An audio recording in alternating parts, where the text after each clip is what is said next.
top world ranking. It's a good example to follow, and they just understood. Wah, jelas bisa mengguncangkan publik tanah air. Ketua Pengembangan Talenta FIFA, Arsene Wenger, tiba-tiba buat keputusan keras dan berani usai adanya laporan masuk soal kecurangan AFC dan mafia yang loloskan Arab Saudi dan Qatar, bahkan bawa-bawa Patrick Kluivert yang terindikasi terlibat judi dan potensi round 4 diulang di tempat netral. Benarkah? Nah, ini jelas yang ditunggu-tunggu. Ketum PSSI Erick Thohir tepat kemarin ambil keputusan cerdas di tengah desakan publik yang menuntut Patrick Kluivert dipecat sekarang juga. Wah, kira-kira apa ya keputusannya? Fans Garuda wajib tahu. Alhamdulillah, kabar gembira, pelatih Timnas Indonesia U17 Nova Arianto langsung ambil langkah cerdas jelang Piala Dunia U17 2025. Apakah setuju Patrick Kluivert dipecat dan usul ke PSSI agar Shin Tae-yong kembali ke Timnas Indonesia? Yuk simak video ini sampai selesai ya guys. Sebelum dimulai pembahasan, mohon bantuannya untuk subscribe channel ini, agar tidak ketinggalan info Timnas Indonesia.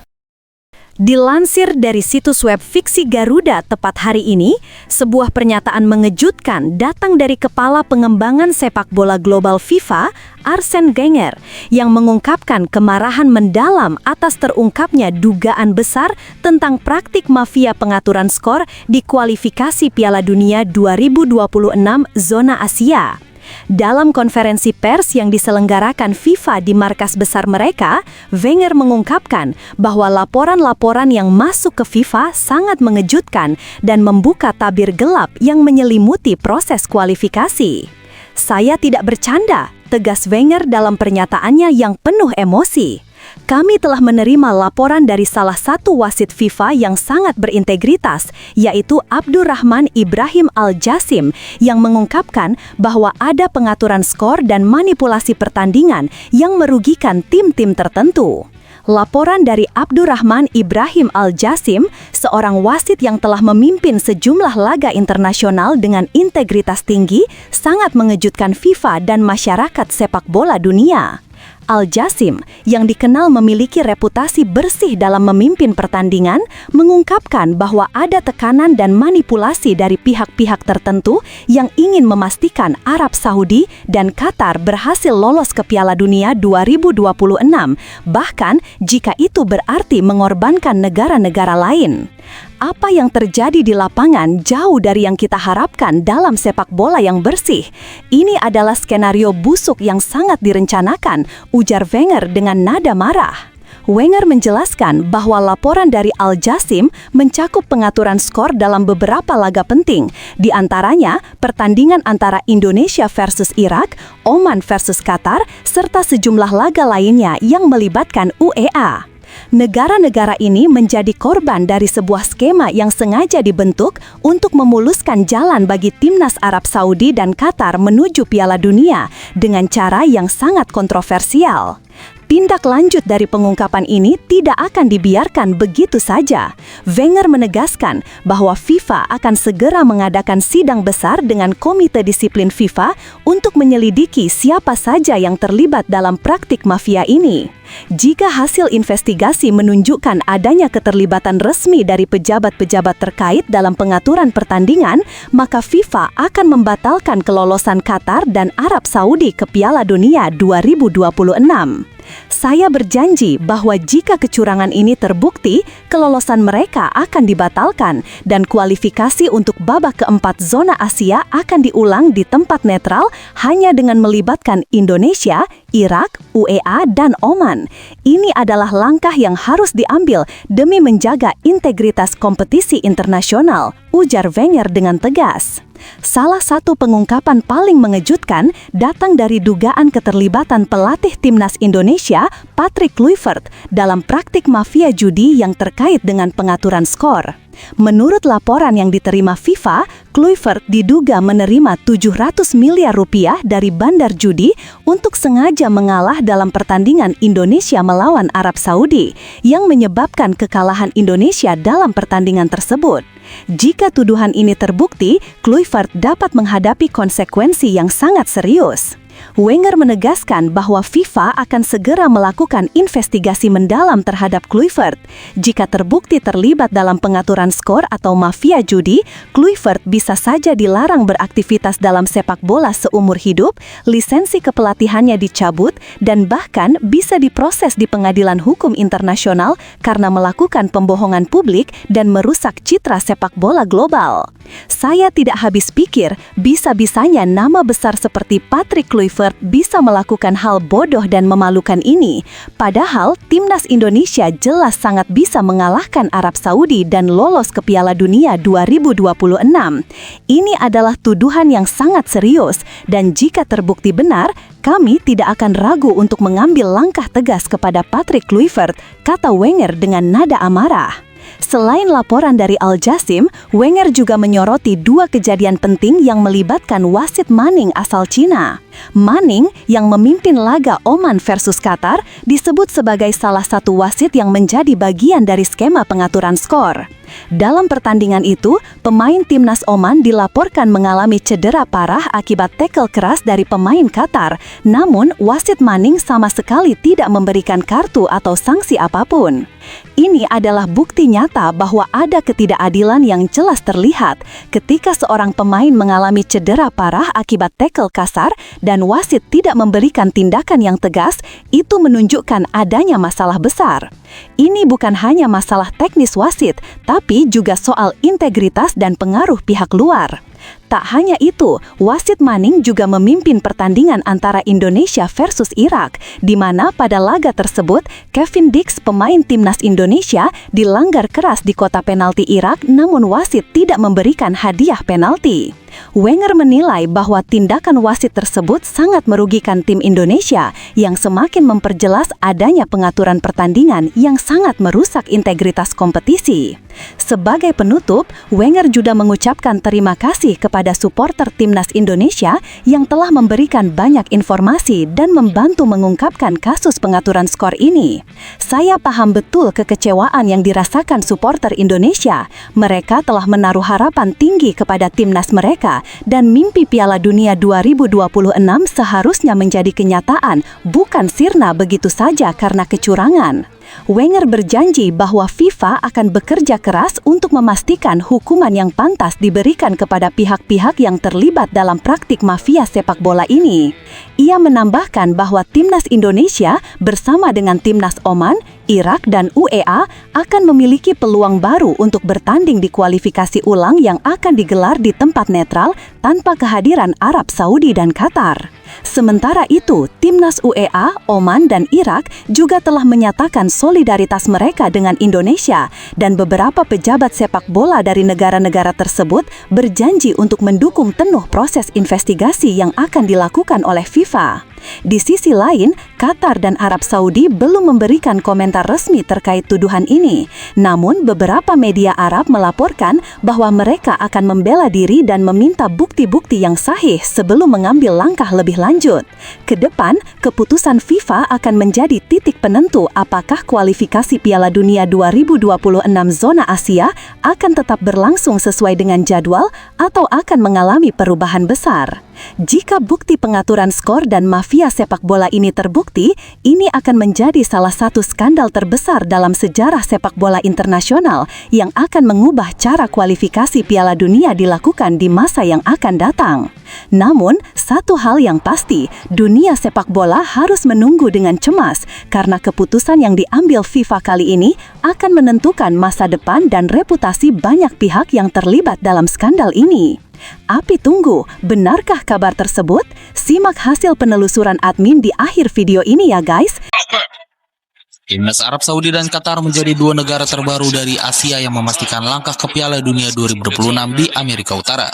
Kepastian ini diraih setelah keduanya keluar sebagai juara grup di ronde 4 kualifikasi zona Asia yang digelar pada Oktober 2025. Qatar memecahki grup A usai menaklukkan Uni Emirat Arab 2-1 di Doha.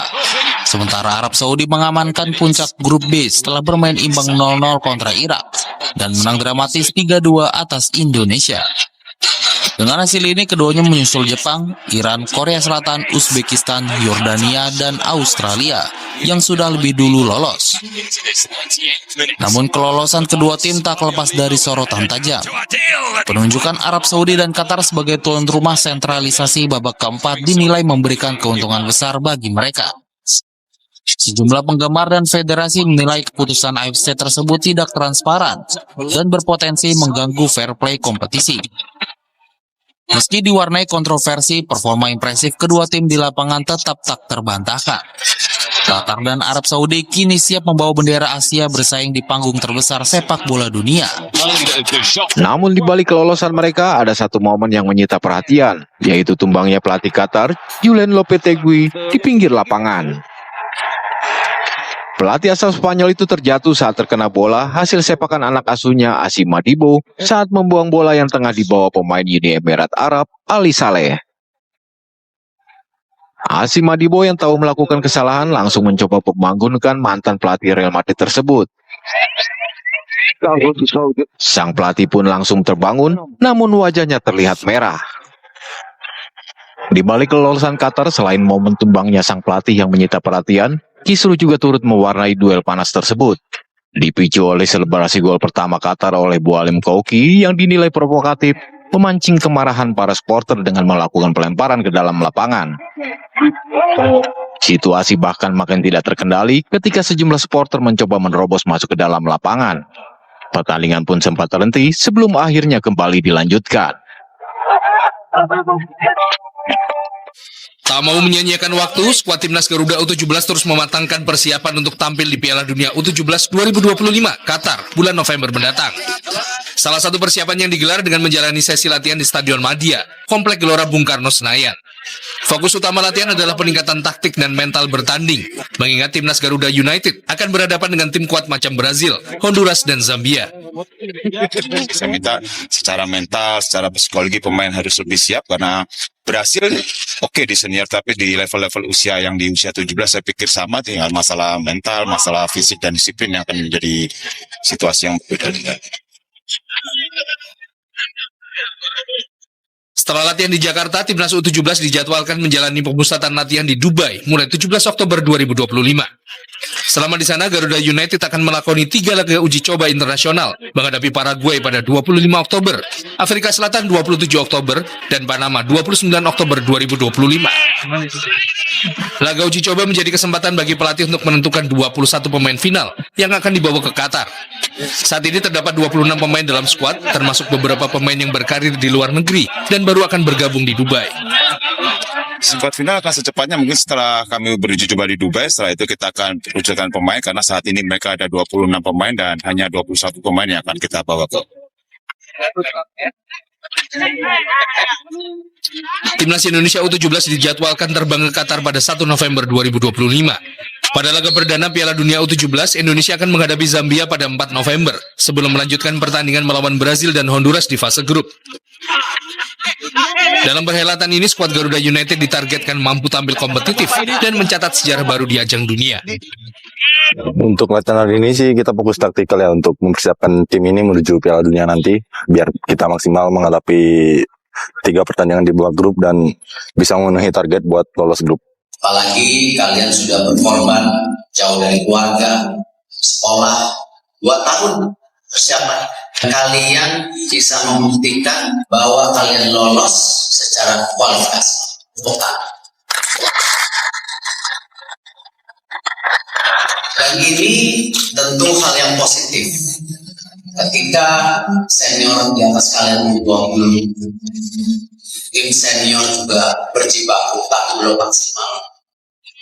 Kalian bisa menjadi mata air yang bisa memberikan yang tadinya dahaga ini dapat sesuatu.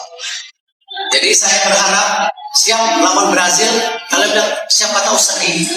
Itu yang kita mau. Lawan Zambia, lawan. Honduras lawan. Bagaimana fighting spirit kalian bisa hasil yang terbaik? Kita jangan mau diadu domba, jangan mau. Kita sebuah tim. Marcelino bergabung bersama AS Trenčín dengan status pinjaman dari Oxford United. Klub asal Slovakia itu memperkenalkan Marcelino pada hari Senin 13 Oktober lalu. Dalam video perkenalan, Marcelino langsung menjalani latihan perdana bersama seluruh pemain. Ex-pemain Persebaya ini seharusnya bergabung sejak awal September, tapi karena pemulihan cedera di Jakarta dan proses administrasi, Marcelino baru diperkenalkan di pertengahan bulan Oktober.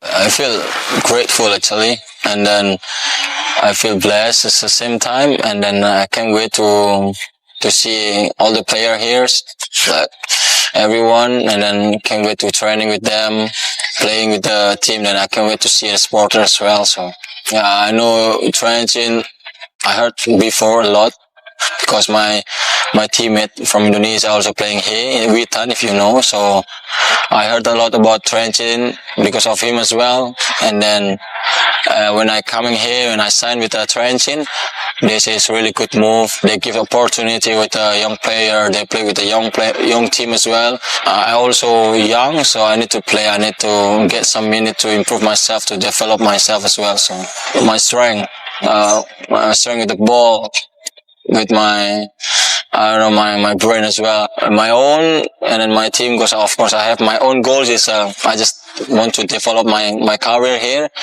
Hopefully I can bring Trenčín like climbing in the table, top of the table again. So usai meninjau pusat pelatihan nasional di Cibubur, Menpora Erick Thohir kembali melakukan langkah evaluasi terhadap aset-aset Kemenpora.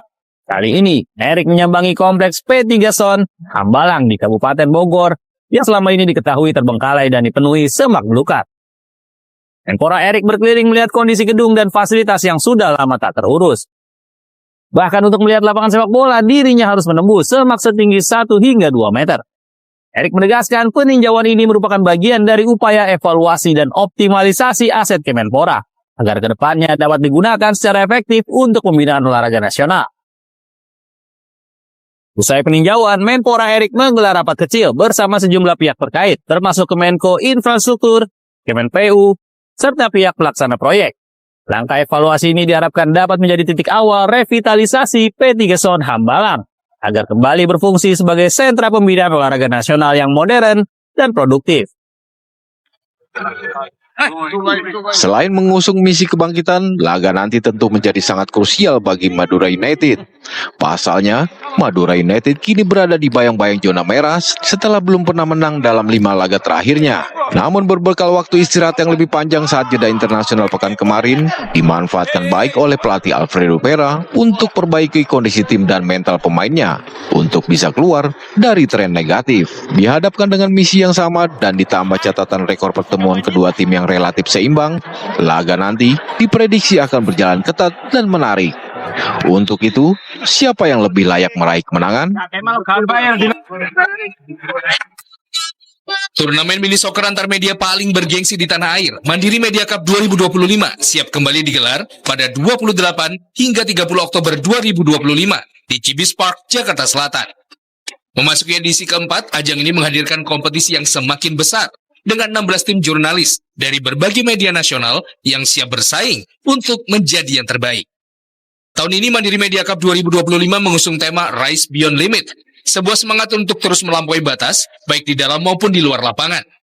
Tak hanya itu, tahun ini punggawa timnas Garuda Rizky Ridho didapuk menjadi Duta Media Cup 2025. Kehadiran bek andalan tim Garuda ini diharapkan mampu menginspirasi para peserta untuk menampilkan permain terbaik dengan semangat juang tinggi. Sebenarnya ya sama-sama pada dasarnya sama seperti kami pemain bola, jadi tiap hari harus belajar agar lebih baik lagi dan evaluasi mungkin apa yang dirasa ada kekurangan, jadi harus evaluasi agar kedepannya bisa lebih baik lagi seperti itu. Tahun ini terdapat 16 tim yang akan beradu memperebutkan piala bergilir Menpora. 16 tim dari berbagai media akan saling berhadapan untuk memperebutkan titel juara. 16 tim yang bertanding antara lain tim BTV, TVRI, SCTV, Kompas TV, Detikcom, RTV, MNC Portal, iNews, Trans7, Metro TV, TV One, Antara, Tribun, CNN, Skor.id, dan Antv. Dari hasil pengundian, tim mini soccer BTV harus menghadapi skuad TVRI di laga pembuka babak penyisihan. Bila berhasil melewati hadangan TVRI, tim BTV akan ditunggu pemenang laga panas antara juara bertahan SCTV kontra Kompas TV. Sebelumnya, tim BTV telah berhasil menyelesaikan babak playoff dan menduduki posisi runner-up. Bersama RTV, tim BTV akan berlaga di babak utama Media Cup 2025. Tak hanya laga antar media, Media Cup 2025 juga akan memuat laga eksibisi antara legenda Timnas Indonesia dan wartawan senior PSSI Pers. Ada pula pameran foto, diskusi sepak bola, hingga coaching klinik. Jajaran Garuda TV menyambut hangat kehadiran jajaran dari tiap divisi Dewa United dalam rangka audiensi yang menjadi sebuah langkah awal untuk kolaborasi ke depan. Adapun setiap divisi dari Dewa United yang hadir ini meliputi klub e-sport, sepak bola, dan bola basket. Audiensi ini memiliki tujuan untuk saling silaturahmi dan berbincang-bincang mengenai peluang kerjasama disertai kolaborasi. Karena tentunya bagi CEO Dewa United, Lexindo menyampaikan bahwa telah terdapat kesamaan dalam membangun industri olahraga di Indonesia. Ya, alhamdulillah pembicaraan hari ini tentu pertama-tama silaturahmi. Kemudian dalam pembahasan dan pembicaraan yang ada, kita kelihatannya memiliki visi yang kurang lebih sama, yaitu untuk bersama-sama membantu dan membangun industri olahraga di Indonesia.